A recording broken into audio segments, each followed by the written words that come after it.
Assalamualaikum everybody, welcome back to Nidhi TV again. This is Arif Rabbani here. Today I will teach a very useful English sentence that can help you for learning English. So guys, let's begin.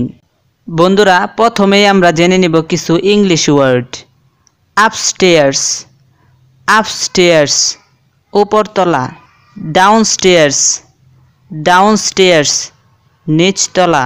Stairs, stairs সিঁড়ি। Lift, lift, lift. বন্ধুরা এখন এই English ওয়ার্ডগুলো দিয়ে আমরা প্রয়োজনীয় কিছু sentence practice করব। আমরা অনেক সময় বলে থাকি উপরতলায় আসুন। উপরতলায় আসুন এর ইংলিশ হলো কাম আপস্টেয়ার্স, কাম আপস্টেয়ার্স। তাহলে উপরতলায় আসুন এর ইংলিশ কি বলুন তো? কাম আপস্টেয়ার্স। নেক্সট হলো নিচতলায় আসুন। নিচতলায় আসুন এর ইংলিশ হলো কাম ডাউনস্টেয়ার্স, কাম ডাউনস্টেয়ার্স। তাহলে নিচতলায় আসুন এর ইংলিশ কি হবে বলুন তো? কাম ডাউনস্টেয়ার্স। তাহলে এখন যদি বলি উপরতলায় যান তাহলে বলতে হবে গো আপস্টেয়ার্স, গো আপস্টেয়ার্স। আর যদি বলি নিচতলায় যান তাহলে বলতে হবে গো ডাউনস্টেয়ার্স, গো ডাউনস্টেয়ার্স। নেক্সট হলো আমি উপরতলায় আছি। আমি উপরতলায় আছি এর ইংলিশ হলো আম আপস্টেয়ার্স, আম আপস্টেয়ার্স। আর যদি বলি আমি নিচতলায় আছি তাহলে ইংলিশ হবে আম ডাউনস্টেয়ার্স, আম ডাউনস্টেয়ার্স। তাহলে আমি নিচতলায় আছি এর ইংরেজি কী হবে বলো তো?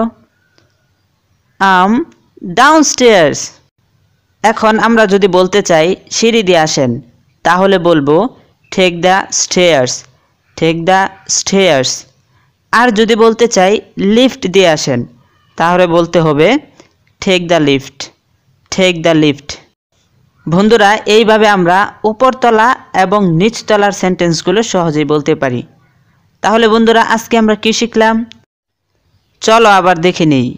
এখন আমি তোমাদেরকে ধরবো আর তোমরা উত্তর দিবে, ঠিক আছে? বলো তো আমি উপরতলায় আছি এর ইংরেজি কি হবে?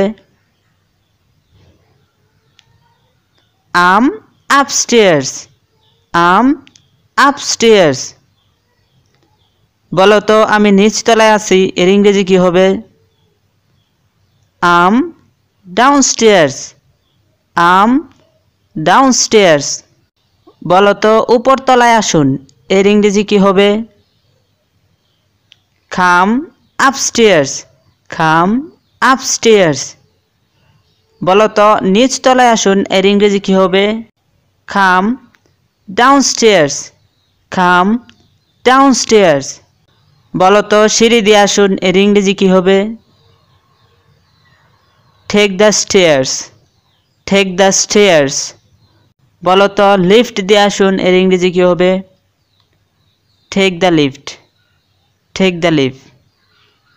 বন্ধুরা এইভাবে তোমরা ভার প্র্যাকটিস করবে, ইনশাল্লাহ তুমি ইংরেজি শিখতে পারবে। তাহলে আজ এই পর্যন্তই ছিল, দেখা হবে আবার অন্য ক্লাসে। সে পর্যন্ত তোমরা সকলে ভালো থেকো, সুস্থ থেকো। Thanks for watching. আসসালামু আলাইকুম।